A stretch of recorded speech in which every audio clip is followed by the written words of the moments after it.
नमस्कार प्रिय विद्यार्थियों।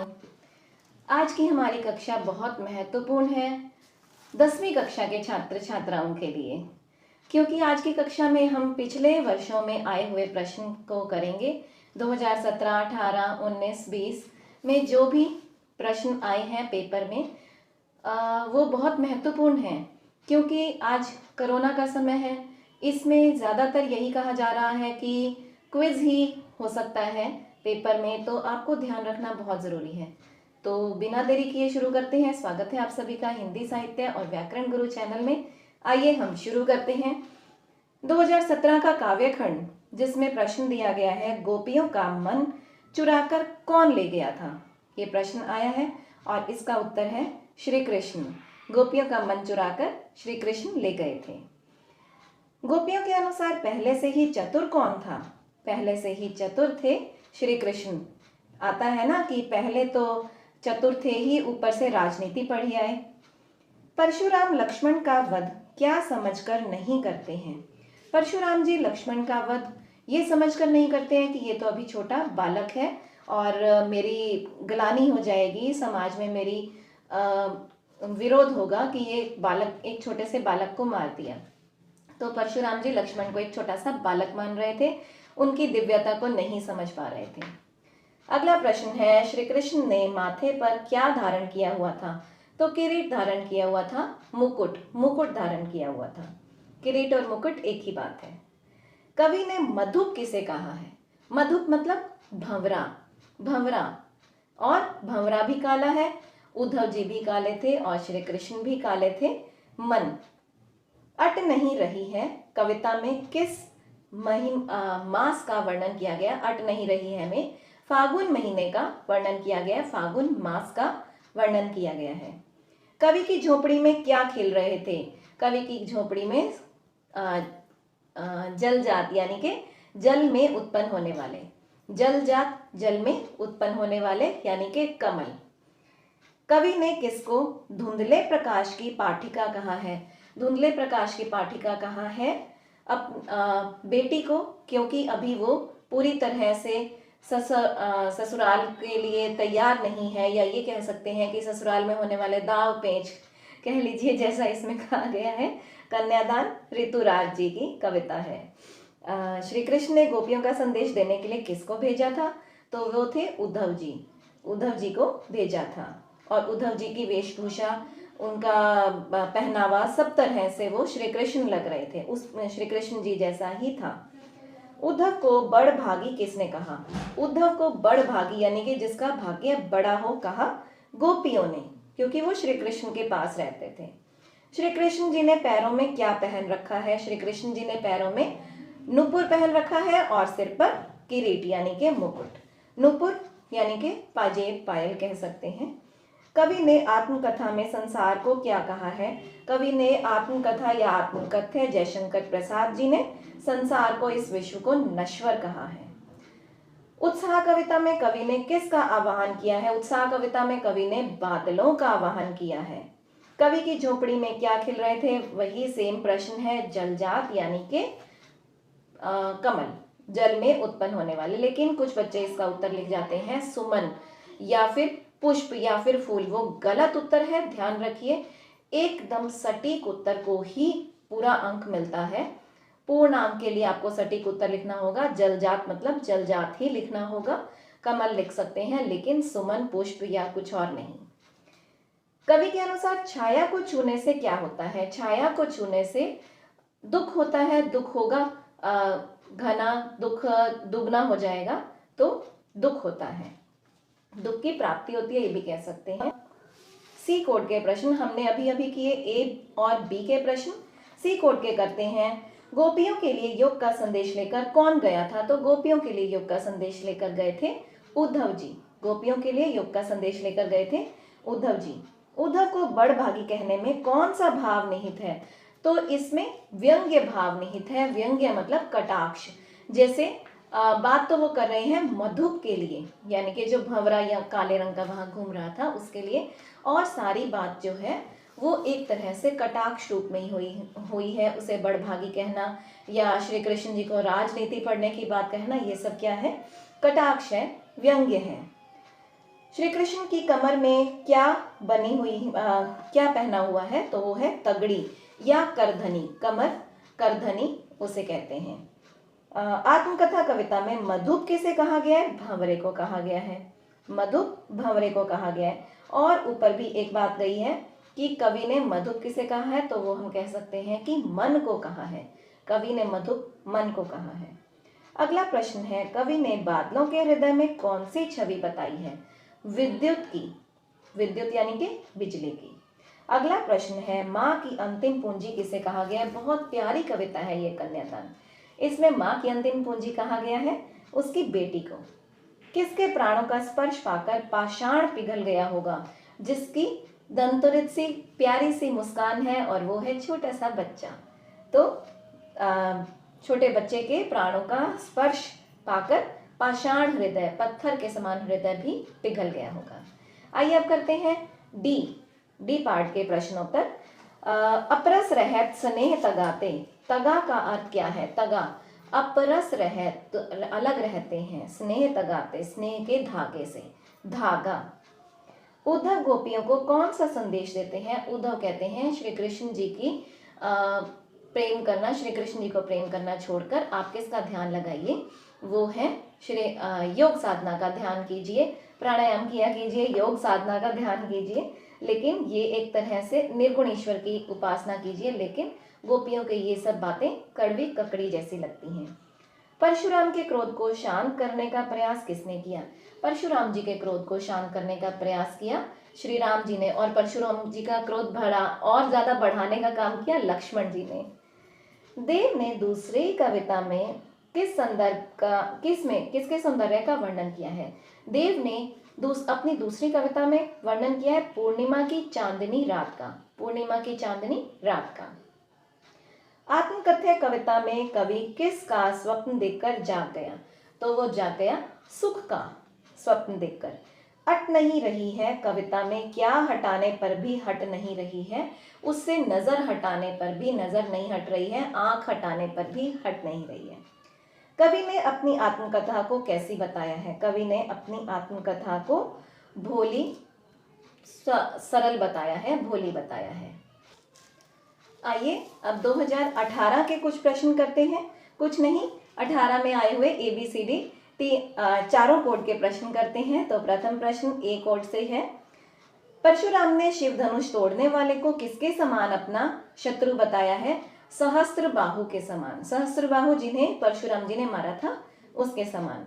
गुड़ चाटी ज्यों पागी, यहाँ गुड़ का क्या अर्थ है। यहाँ गुड़, गुड़ का अर्थ है गुड़, और चाटी मतलब चीटी। अगला प्रश्न है, पवन झुलावे केकी कीर बतरावे, यहाँ केकी का अर्थ क्या है। ये प्रश्न बहुत बार आया है, आप बहुत ध्यान से कीजिए। केकी का अर्थ यहाँ पर है मोर, मोर, मयूर। जयशंकर प्रसाद ने किसकी उज्जवल गाथा गाने में असमर्थता व्यक्त की है, तो वो है मधुर चांदनी की उज्जवल गाथा गाने में स्वयं को असमर्थ माना है। अगला प्रश्न है, उत्साह कविता में अनंत के घन किस दिशा में आने की बात कही गई है, तो अनंत के घन अज्ञात दिशा से आने की बात कही गई है। अगला प्रश्न है, दंतुरित मुस्कान कविता में तालाब छोड़कर जलजात के कहाँ खिलने की बात कही गई है। तालाब छोड़कर जलजात यानी कि एक छोटा सा बच्चा जो है वो हुई वो हुआ कवि की झोपड़ी में, कवि की झोपड़ी में। छाया मत छूना कविता में शरद रात आने पर भी किसके न खिलने का दुख है। शरद रात्रि होने पर भी चांद के न खिलने का दुख है, क्योंकि शरद की रात की जो चांदनी है वो बहुत प्रसिद्ध है। शरद पूर्णिमा भी कहा जाता है, आपको पता ही होगा, उसका आध्यात्मिक भी बहुत महत्व है। शरद पूर्णिमा पर ही श्री कृष्ण जी की महारास की बातें आती हैं, उसके साथ साथ बात आती है इस दिन बहुत सी वैज्ञानिकता के आधार पर कह सकते हैं कि जो शरद पूर्णिमा की चांदनी रात में उसी एक समय होता है, उसके दौरान अगर सुई में धागा डाल दे तो इसका मतलब उसकी नज़र पूरी तरह से सही है। ये बातें मैं अपनी तरफ से नहीं कह रही हूँ, मैंने भी कहीं पढ़ी हैं, ग्रंथ में पढ़ी हैं, तो उनकी वैज्ञानिकता भी सिद्ध हो चुकी है। उसके साथ साथ खीर भी कही जाती है, आप बनाकर चावल की जो खीर होती है वो बनाकर आप शरद पूर्णिमा की उसकी किरणें लगाएं तो उसमें काफ़ी असर बताया जाता है। तो बहुत प्रसिद्ध है और उसमें चांद के ना दिखना बहुत ही दुख की बात है। जिसने अभी सीखना आरंभ किया हो उसे क्या कहा जाता है? उसे नौसिखिया कहा जाता है, नया नया सीखने वाला, नौसिखिया। अगला प्रश्न है, अपरस रहत स्नेह तगाते। तगा का अर्थ क्या है? तगा यानी कि धागा, अभी ऊपर आया है, या इसे हम कह सकते हैं कि एक प्रकार का बंधन, धागा, प्रेम का धागा। तुलसीदास ने भृगुकुल केतु शब्द किसके लिए प्रयोग किया है? देखिए, भृगुकुल, भृगु वंश, केतु मतलब उसकी ध्वजा, तो वो है परशुराम जी। अगला प्रश्न है, अवध झुलावे केकी कीर बतरावे। यहाँ कीर का अर्थ क्या है? पीछे आया था केकी का अर्थ क्या है और अब आया है कीर का अर्थ। तो केकी का अर्थ होता है मयूर, मोर, और कीर का अर्थ होता है तोता, पर्यायवाची है, समानार्थक शब्द।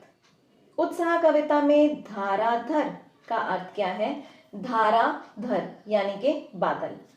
फसल को किसका रूपांतरण कहा गया है? सूरज की किरणों का। कन्यादान कविता में लड़की को किसकी पाठिका कहा गया है? धुंधले प्रकाश की। ये प्रश्न पीछे आ चुका है, धुंधले प्रकाश की, और पेपर में बहुत बार आता है, ध्यान रखिएगा। संगतकार किसे कहते हैं? मुख्य गायक का साथ देने वाला संगतकार कहलाता है। मैं आपसे प्रश्न करती हूँ, मुझे नीचे कमेंट बॉक्स में जरूर उसका उत्तर देना कि संगतकार के कवि कौन है, संगतकार कविता जो है उसके कवि कौन है। और अगर आपको अच्छा लगे तो प्लीज़ लाइक, शेयर और कमेंट ज़रूर करना। शेयर ज़रूर कर देना, और नहीं अच्छा लगे तो कमेंट करके ज़रूर बताना कि इसमें ये कमी थी, मैं वो कमी दूर करने का प्रयास करूँगी।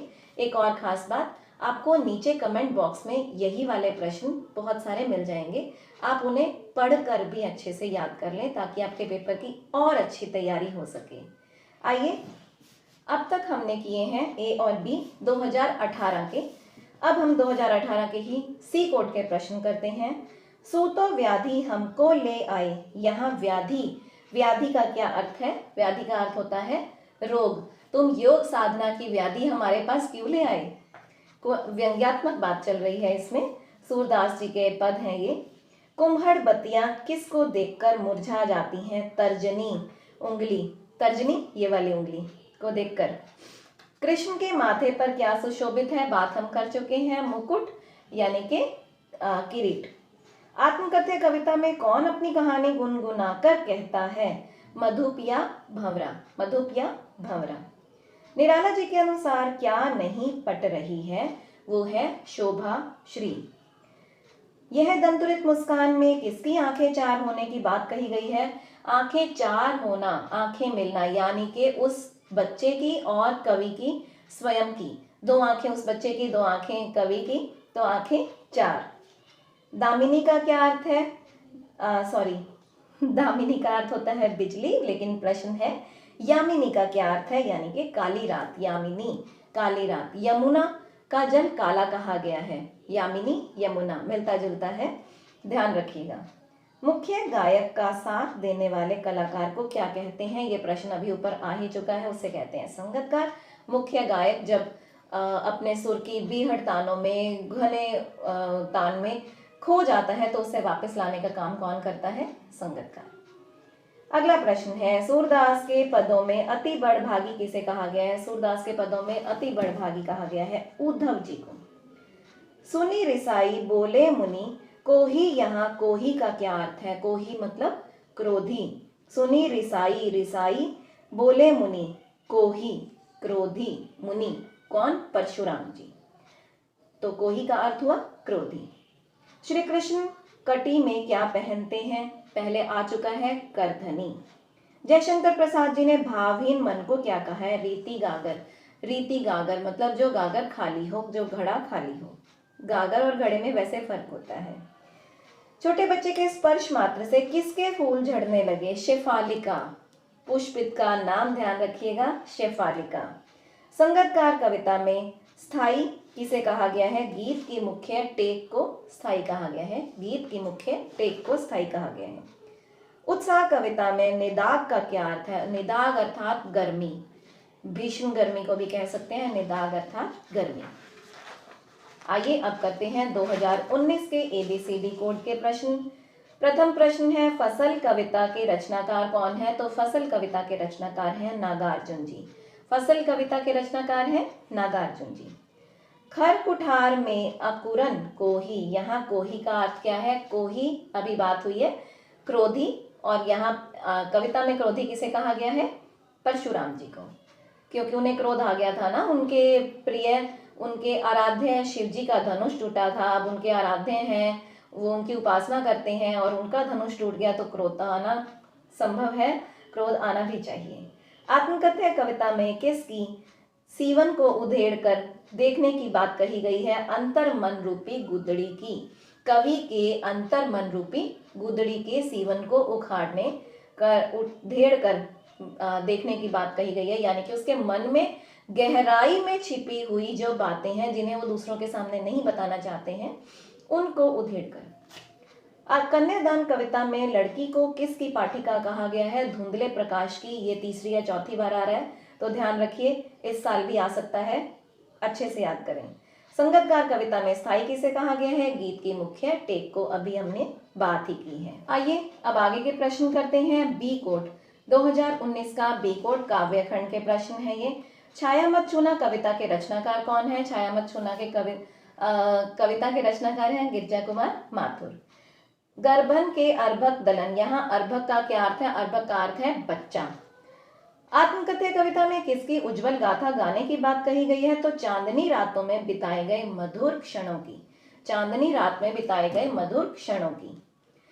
यह दंतुरित मुस्कान कविता में तालाब छोड़कर जलजात कहाँ छिपा? जलजात अर्थात कमल, यानी कि वो बच्चा कवि की झोपड़ी में। वो बच्चा उसे कमल के फूल की तरह बहुत सुंदर लग रहा है। बच्चे होते ही प्यारे हैं, बहुत सुंदर होते हैं। संगतकार से क्या तात्पर्य है?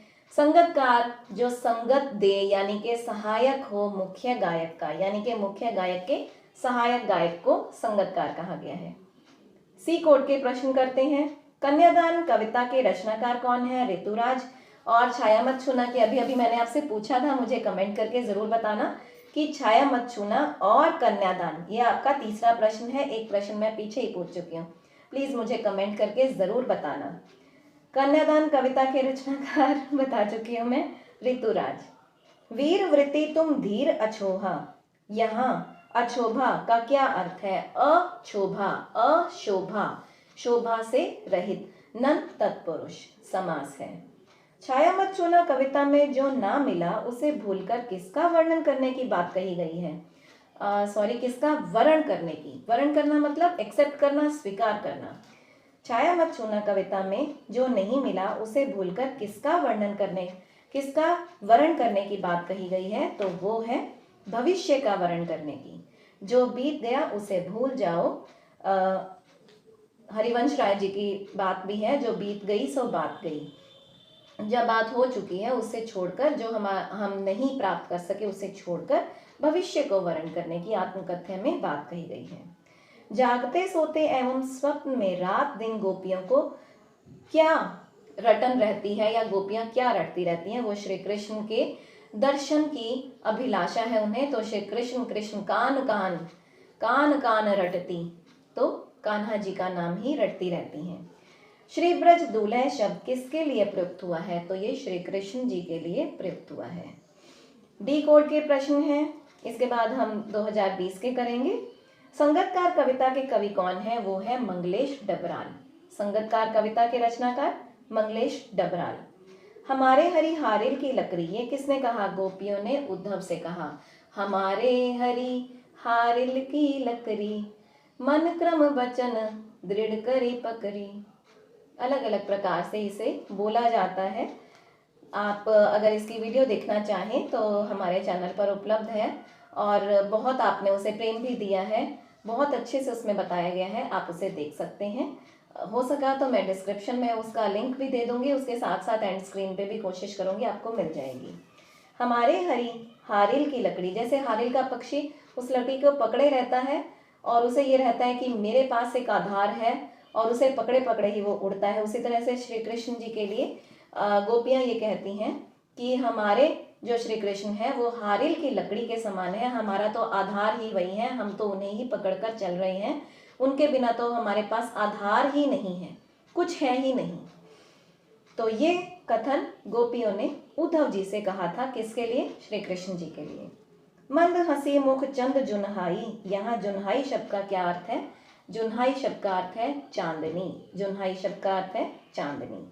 कन्यादान कविता में वस्त्र और आभूषण को कैसा बताया गया है?